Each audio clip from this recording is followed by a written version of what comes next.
Hey there, welcome to the video. Today, we're diving into a common problem that many Mac users might face.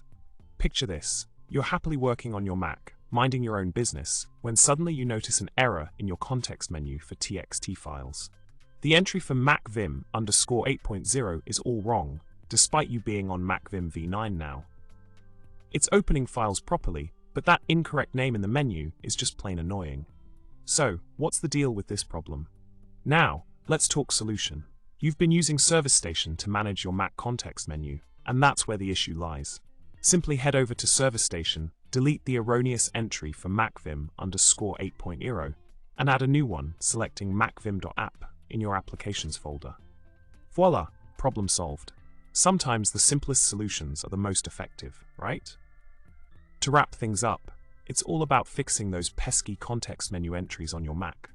Remember, a small tweak here and there can make your workflow a whole lot smoother.